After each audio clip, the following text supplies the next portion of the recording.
So that'll be the last signature. Since then, I've been watching too many videos, just keep watching videos, and I keep trying to decide what I'm going to incorporate in here. So I want to show you what I've done so far. Went ahead and attached this. Remember, this was a page, and before I glued it down, I put a hinge that holds this little file folder in, and so that's that. And then I took a piece of paper and I sewed the edges and I glued it on this page here. This is the original heavy paper that was in the book, and I left that in. And so this will just cover up the signatures when you first open it. So when you first open it, it's like this. I'll do something to this side as well. And I think we already talked about that these pockets that I made with a piece of paper, and that'll be a pocket. Haven't decided if I'm going to attach it straight down like this or let it flip out. So for right now, it's just there.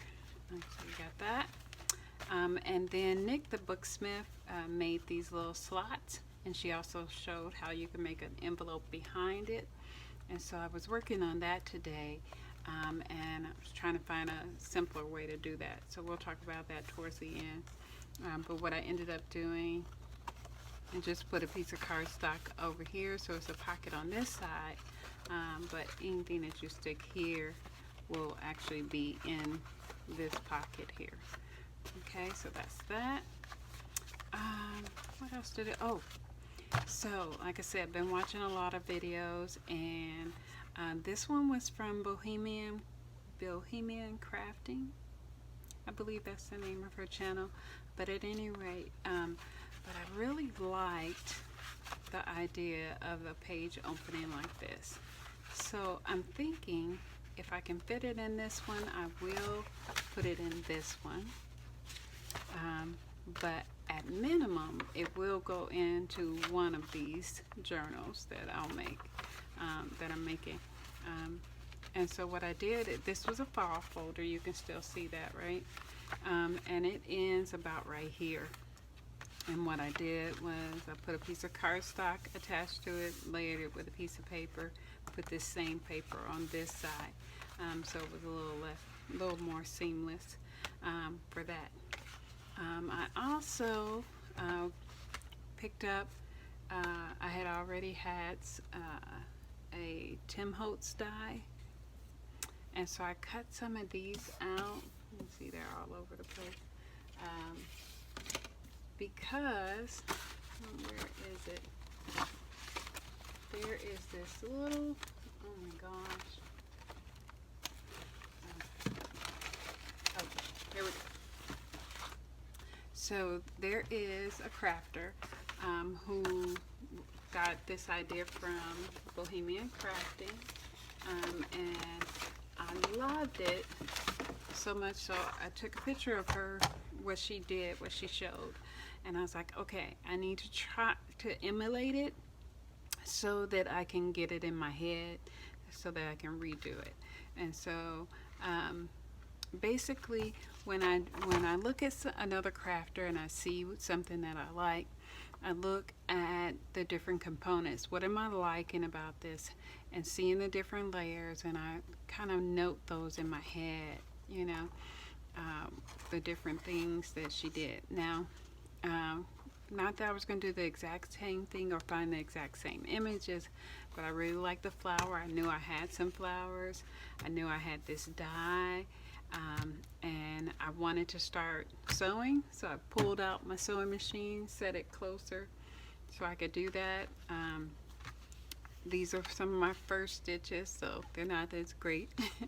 But anyway, so this flips up, and it'll be a journal spot there. This is a pocket, and put something there. And then this is a little book, actually, and I'm going to put extra pages in here. I should have did the sewing before I put the paper in, but that's okay. I'm going to put more paper in there. And then there's also a place to tuck here, and I'll be able to put a word or something here. And so, yeah, And oh, this is a used tea bag. I just love that. If I drank more tea, I would have lots of those. I would save them. And so that's what's on this page too. That's a piece of used tea bag. So if you got some old tea, go ahead and boil it so that you can get those tea bags out of there. And so that's that. All right, so on to this piece. So what I decided to do was I was going to take a piece of paper, and I wanted it from this point to this point so that it fit a photo. It needed to be 4 1/4. So this needed to be 5 1/4 so that I could have 1/2 inch on either side. So that's the first thing I did was cut my paper like that. Then I put a 1/2 inch mark and drew pencil lines here because that's where I wanted my blade to stop.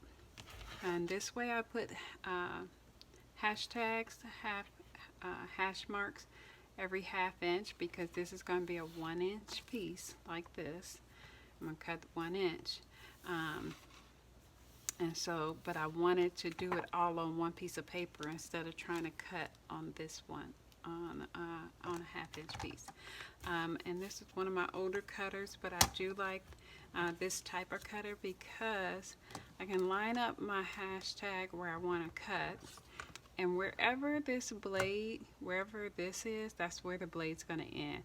So if I take this right to the edge, right to where my line is, then I'm going to be pretty spot on to where I want to stop.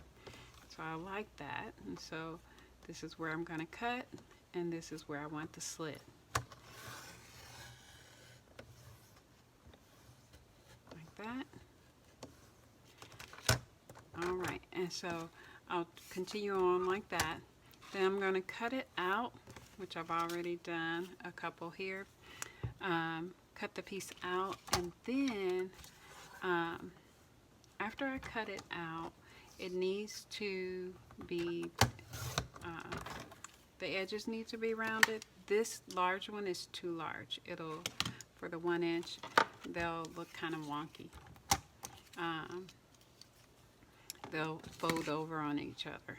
So anyway, so I used the small one, and I'm going to do that. And then I'm going to ink up the edges. Now, this slit obviously is wider. This slit right here is wider than this little simple slit here.